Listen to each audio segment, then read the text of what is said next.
Hey guys, Mike here from Lunch Money Comics. A few weeks ago, I did a video about a comic book store that was having a huge sale coming up. I vowed that I would go back during that sale. Well, here I am back at Comically Speaking in Reading, Massachusetts. As you can see, it's 50% off everything. Let's see what good stuff we can find. All right.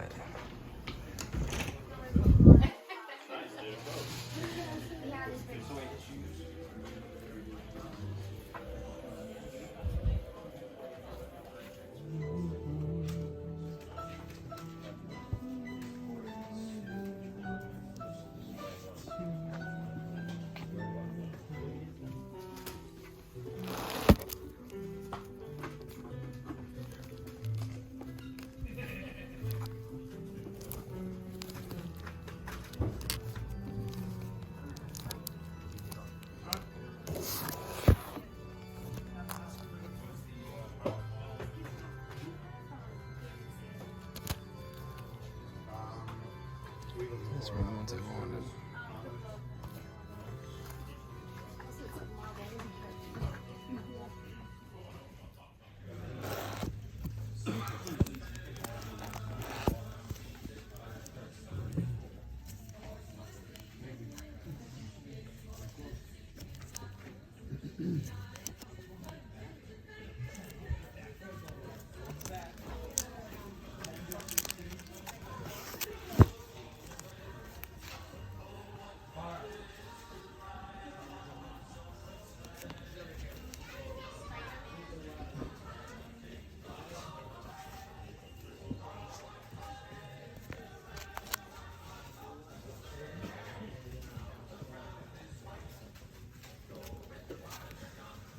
Find it yet?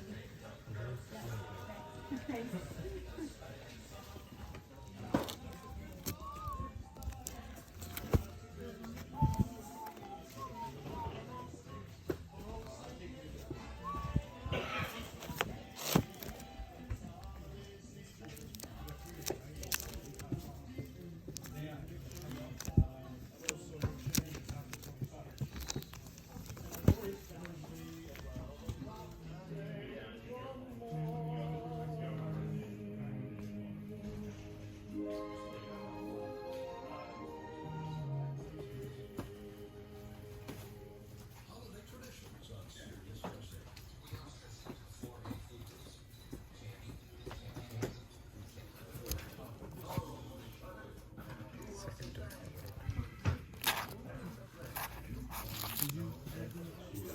Okay.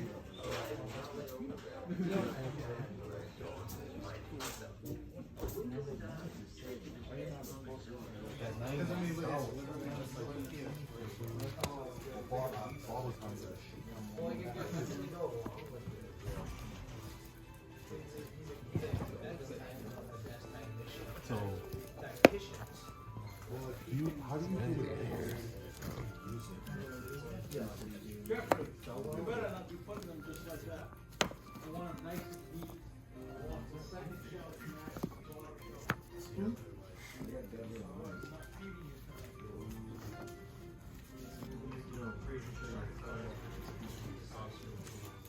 Yeah, deception for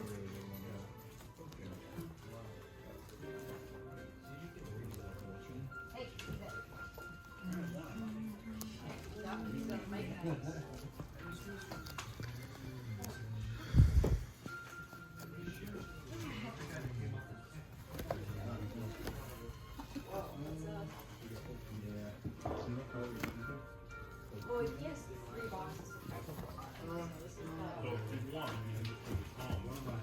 Do it. But it's you just put your work name and phone number. That's it. And not the whole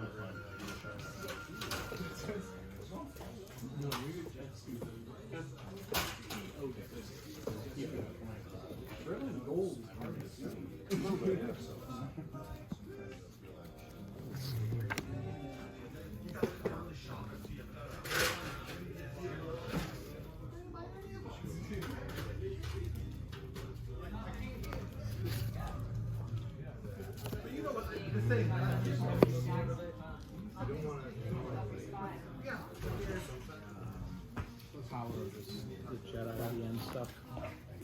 Some of that is missing. Yeah. So this kid that I bought this stuff from Yeah. has been another has been since the early 90s. Can't Plus, put him in because you know, just oh, it's a black.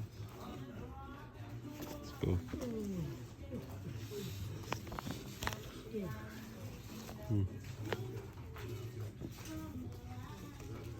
So you can now take.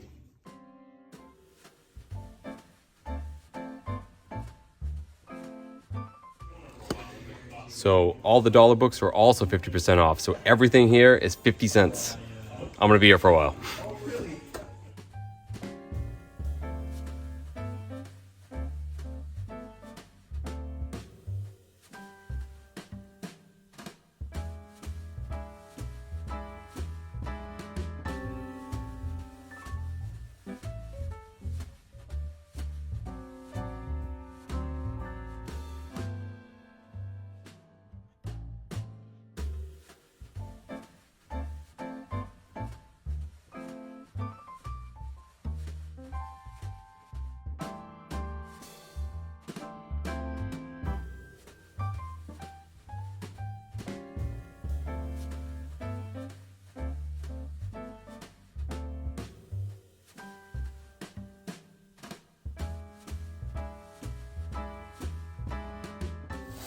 So I'm not the only YouTuber here looking for great deals. I'm with Chinmo from 3 Men in a Basement. What's going on, buddy? What's going on, man? What's happening?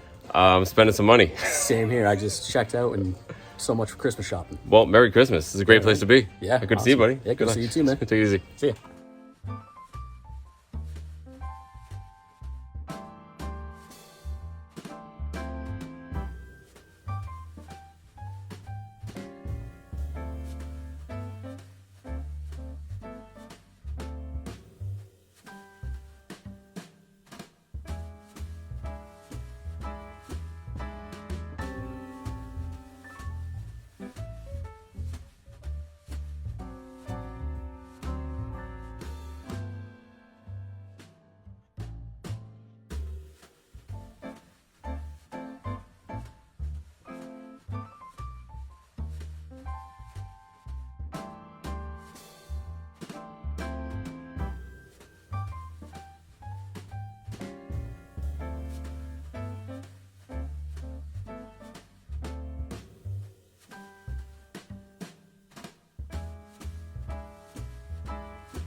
All right, yeah, bring me up.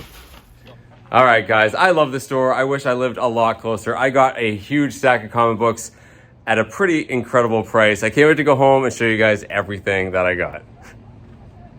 So there you go, guys. Happy holidays. I hope it's been a good one for you so far. I'm getting in the spirit of things with my gingerbread Avengers shirt. And of course, I was at the big year-end holiday sale of Comically Speaking in Reading, Massachusetts. I was just there a few weeks ago. I did a whole video on them and promoted this upcoming sale. I vowed I would go back, and here I was on the first day of their 50% off everything in the store. Now, I had seen a couple books when I was there last time. I was hoping I could get cheap, and I found them. I got those books, but because of the sale, I ended up with a lot more than that. I ended up with a pretty good stack of comic books, and I didn't even have a chance to go downstairs to the awesome toy and collectible room. If you're into toys and collectibles, definitely check out my last video so you can get a good look at that. But yeah, I got a pretty awesome stack, guys. The thing is, with the sale, I would have already gotten these pretty cheap, but the truth is, in sort of the spirit of the holiday season, I got these for even less than that. It's a pretty special story. I can't wait to tell you guys. But first, I gotta show you the books. Head on down, hit the like button, leave me a comment. Feel free to subscribe if you haven't already, and follow me on Instagram under Lunch Money Comics IG. Let me show you what I got at this awesome, awesome store. So first up, I have some comic books that I got for $5 each. Now, when you walk into Comically Speaking, they have a box right in front full of unbagged and boarded and not sorted Bronze and Copper Age books. And you can find some pretty good stuff in there. Normally, these are $10 each, but with the sale, of course, they were $5 each. And I got 4 comics I think are pretty great. So let's go through these quick, guys. I have a lot of comic books to talk about. First up, we have this, Sergeant Fury and his Howling Commandos. This is from 1965. Story by Stan Lee, art by Dick Ayers. Remember that name, we will talk about him before the end of the video. And I don't really collect these comic books. However, I have a friend who does. His name is Ben Tawes. He's a comic book artist and he's trying to finish his dad's run. I told him if I find these cheap, I'd pick them up for him. And not only was this only $5, but it's actually in really nice shape, all things considered. So happy to pick this one up. Next up, we have 3 comic books that sort of all go together. There was a big sort of a comic trope going on in the 70s where they would put women on the covers in red dresses. Why did they do this? Well, it's pretty obvious. They were marketing these books to young boys and young men. I'm not really into these types of books, but I have some friends who absolutely are, and I figured I could get these together as some gifts for them. So first up, we have this. This is Marvel Team Up number 24, which is Spider-Man teamed up with Brother Voodoo, and they're going against Moondog. And like I said, you can see there's a damsel in distress in a red dress. Now, I'd never actually seen this book before, despite the fact I like Brother Voodoo, but a good friend of mine, Jeff at Comic Spa, had this at his house. I said, that is in fact a great cover, and when I saw it at Comically Speaking, I had to pick it up. Next up, everyone loves Tomb of Dracula, so we have a Tomb of Dracula number 29. I have no idea what happens in it, but once again, damsel in distress in the red dress. And finally, I first saw this book on my friend Brandon's channel. Brandon, of course, belongs to MON Comics. He's a big fan of Man-Thing, so of course he had to show this book off. Man-Thing number 22, once again holding a woman in a red dress. What's funny about this comic, guys, there is nothing in this story that has anything to do with this cover. It really is just something they threw on there to try to get people to buy it. So these are pretty cool. I have some friends in mind to share these books with, and I got each of these for $5 each, but not really. Again, I'll explain by the end. So next up, we have some dollar books. I love hunting through dollar bins, guys. This is Lunch Money Comics after all, and Comically Speaking has an entire aisle full of them. They're not bagged and boarded, and they're not sorted, but there's actually some pretty good comic books in there if you're willing to put in the time to hunt for them. And what's better than dollar books? 50-cent books, which is exactly what these cost with the sale. If I had more time, I could have easily filled 3 or 4 long boxes of this stuff. Also, I need more room down here. But as it is, I didn't have that much time. I just grabbed, the first handful of stuff I thought looked good. I want to go through these quickly, but for this first one, I need a little bit more time because we need to take a deeper dive into a very complicated character named X-Man. So this is X-Man number 1 from 1995. It takes place in the Age of Apocalypse timeline, a very popular alternate dystopian future where Apocalypse has won, and we were introduced to lots of alternate versions of the X-Men characters we know and love, but we were also introduced to lots of new characters such as Nate Gray. Now, Nate Gray was created by Mr. Sinister using the DNA of Jean Grey and Cyclops. And just like his mother, he ends up being an Omega level mutant with incredible psychic powers of telepathy, telekinesis, and even some reality warping. A pretty cool character, a very 90s character. The thing is, there's another more well-known character who is a mutant from a dystopian future, who is the genetic, offspring of Jean Grey and Cyclops, and that is, of course, Cable. So Nathan Summers, Cable, is the son of Cyclops and Madeline Pryor, who is the clone of Jean Grey, also made by Mr. Sinister. Bear with me here. So Cable, although he's very similar to Nate Gray, he has the same powers of his mother of telekinesis and telepathy, but he also has a techno-organic virus that limits his mutant powers. And because of that, although he does have those powers, he's more known as a fighter and a brilliant military tactician. So in many ways, Nate Gray, who does not have that techno-organic virus, represents what Cable would be if he did not have that virus. They are almost genetic clones of each other. And also, Cable's also a clone of the bad guy Strife. Whatever. There's lots of clones and genetic offspring of Cyclops and Jean Grey from lots of different timelines. This just happens to be one of them, and he's the most powerful one of all. Yes, he made a lot of appearances in the 90s, but has also appeared subsequent to that. So pretty cool character. This is indeed his first appearance. I did not already own it. It's actually in really good shape considering it was loose, and I'm very happy to add this for 50 cents. The rest of these I'm going to go through quick.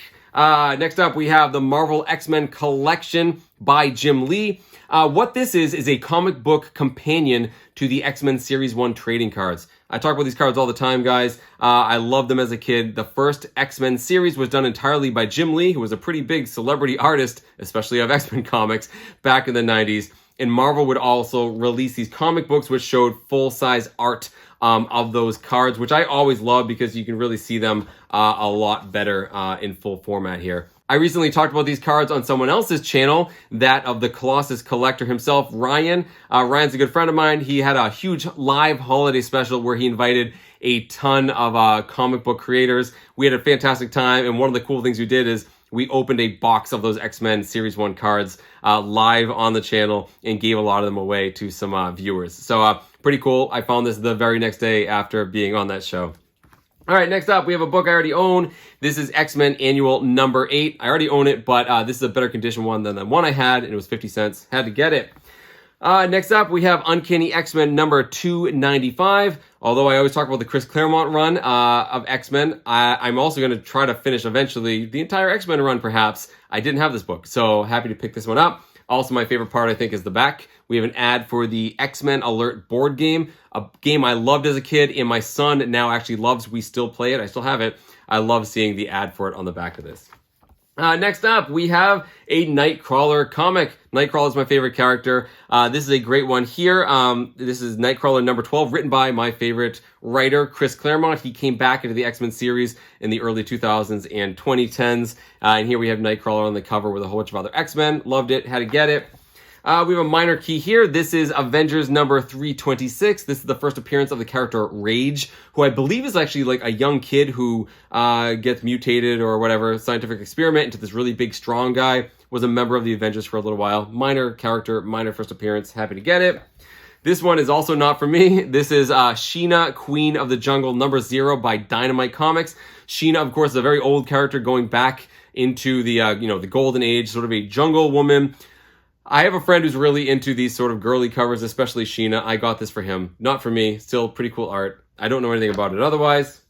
And the final thing I got for $1 isn't really a comic book at all. It's this. This is the official handbook of the Marvel Universe number 1. It's not a comic book. It's a shrink-wrapped package of 3 hole-punched, basically pages outlining all the characters you see here on the cover. It tells their origin story. It tells you their powers.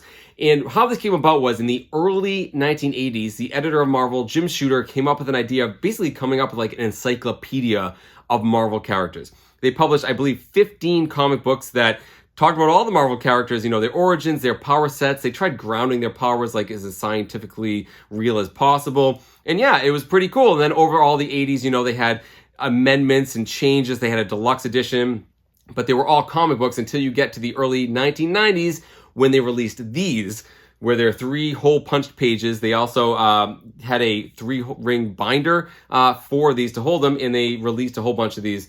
You could basically get these, open up the packages, sort them alphabetically in your binder, and you'd have an encyclopedia of the Marvel Universe. It's very rare that I see these, still shrink-wrapped. I think they're pretty awesome, and this one, of course, I think is the best of all. Not only is it number 1, it's got Spider-Man featured as one of the characters. So very cool. Absolutely worth picking up for 50 cents. So I love dollar bin hunting, guys. I love 50-cent bin hunting even better, and I was happy to pick up all of these. So all the rest of these books I got in the regular bins. So they weren't dollar books, but they were very cheap with the sale. And like I said, I got them even cheaper than this. So I'll tell you what they would have cost with the sale price. And let's start with this. This is X-Men number 80 from 1998. This is the 35th anniversary of the X-Men issue, and you can see why I like it. It's just a really cool cover by Salvador Larroca, sort of a hollow foil chrome cover that was very prevalent in the 90s, and of course my favorite character right there, prominent on the front. With the sale price, this is $5, not bad. Oh, next up, this is very cool. So Comically Speaking has a couple of boxes full of autographed comics. And they're really interesting because you don't know what you're going to find in there, but there's some pretty big names you can discover. And I saw this one, and I had to have it. This is XMen Unlimited number 2 from 1993. So this XMen Unlimited series came out in the early 90s. They're sort of a larger format X-Men book. And in fact, XMen Unlimited number 1 was one of my most read comic books as a kid. This, of course, has a fantastic cover featuring Magneto, but Made even better, it's signed by the artist Jan Dersima. You see here was a limited run of 5,000 signatures, so very cool to pick this up. Again, with the sale price, $5. Awesome deal right there. I mentioned earlier there were a couple of books I saw the last time I was there. I was holding out hope would still be there at the sale price. Well, this one absolutely was. There it is. Swamp Thing, number 11 from 1974, written by Len Wein. Interior pencils by Nestor Redondo, cover by Luis Dominguez. And I love the Swamp Thing. He's a very cool character. Yeah, I like the ones that, you know, were done by Bernie Wrightson better, but this is still a really cool one, a very moody cover with some sort of tentacled creature there holding the damsel in distress. With the sale price, it would be $15. I think it was totally worth picking it up for that price. Okay, the final two books are in the same title. And once again, I saw one of these books when I was there last time. Very happy to pick it up because it's a series I actually want to collect soon. And similar to that first book I showed you, it features Sergeant Fury, Nick Fury himself, Agent of S.H.I.E.L.D. And here he is in his own series. This is number 7 from 1968. This is a very cool series, guys, for lots of reasons. If you like, you know, sort of the espionage aspect of Nick Fury, of course, this is a great series. But a lot of the early issues were done, the covers were done by the legendary Jim Steranko. And I love these early covers he did in this run because they cover lots of different styles. And in this case here, we have some surrealism that is very Salvador Dali-esque. I just love the fact that we have sort of a Dali thing going on here. It's very cool with the clocks and sort of the dripping landscape. Definitely like a Man Out of Time kind of 60s spy thriller going on. I love these covers, and I've made it sort of a 2024 goal of mine to collect as many of these Steranko Nick Fury Agents of S.H.I.E.L.D. books as I can. So I was happy to pick this one up. Original sticker price $50, so $25 with the discount, and it's a beautiful copy as well. The final book, once more a Nick Fury Agent of S.H.I.E.L.D. book. This time it's number 15. This is not a Steranko cover. This is a Herb Trimpe cover. Now, this actually features the first appearance of Bullseye. Not that Bullseye. I know what you're thinking. Bullseye, the very notable Daredevil bad guy with the perfect aim, came about much later in Daredevil number 131. This is the first Bullseye. He's actually Bullseye, 2 different words. This is his first and only appearance. He dies in this issue. Once again, he's an assassin type marksman. It's a cool book. It's a cool little footnote in history. I kind of felt like talking about it. But the biggest reason I wanted to get it was because of right here. This was not in the signature box, but you'll notice it is signed by Dick Ayers. Dick Ayers was the artist of this book, and you see he signed it right here. And although I'm certainly not a signature authenticator, I'm not, CBCS, I did look up other, signatures by him. It looks just like it. Of course, he is an artist who is no longer with us, so you can't get any more of his autographs. I was very happy to pick this one up. Once again, it's a $50 book I got for $25. Pretty cool just to find this guy. It's just hanging out there with all the other back issues. So now let's talk about what I got all of these for. If you add up the sticker prices and all of these, they were a little over $200. So this should have cost me about $100. And honestly, guys, that's absolutely a fantastic deal for all these books. Absolutely, I think it's totally worth that. But here's the thing. I was talking with the owner, Pat, a fantastic guy. As a matter of fact, all the guys who work there are just absolutely wonderful people. I love talking with them whenever I visit. And, I've done a lot to promote them over, the past year or so. And they're just, again, great guys. I consider them all friends. And he was adding these up. And I'm almost embarrassed to say this, guys, because I don't want to think, people to think I get any special privileges. But as a thank you for mentioning them on the channel and getting people into the store, Pat just said, Merry Christmas. I got all of these for free. There are some perks to being a YouTuber, guys, but even more perks just to being friends with people. And I tell you guys, I hear a lot of times on my channel, people talk about like unfriendly comic book stores. I haven't really come across many of those. Everyone I've met, certainly in my area, are just wonderful people, very welcoming, and there's none more so than Comically Speaking. I walk in and it's sort of like, where everyone knows your name, like from, the bar in Cheers. That's a really old show for you kids out there, set in Boston. But yeah, guys, I love going into the store. I feel very welcome. Everyone says hi to me. They want to talk to me about what's going on in my life. Wonderful people. And although I'm kind of embarrassed to say I got these for free, I am incredibly appreciative. It is the season for giving. And once again, guys, I have a huge thanks to this fantastic store of Comically Speaking. I can't sing their praises enough. If you are in the Boston area or even visiting, you got to stop by this store in Reading, Massachusetts. Certainly, they're going to have many more sales in the future. I'll be sure to promote those as well. You're a gentleman and a scholar, Pat. Thank you so much for these. I will cherish them always, and really does make this quite the Merry Christmas for me as well. So that's it, guys. Head on down to the comments and let me know what you think of all of this. Let me know what you think of these books. I'd say let me know what you think of the prices I paid, but obviously you can't beat it. But I'd love to hear your opinions on the store and everything that I picked up. That's it, guys. Thank you so much for watching. Keep hunting for comic books in strange and unusual places. Support your local comic book stores because sometimes they're more than just a comic book store to buy stuff. Sometimes they're a place to hang out with like-minded folk and make new friends. That's it, guys. Thank you so much for watching. Merry Christmas, Happy New Year, and I'll see you guys next time.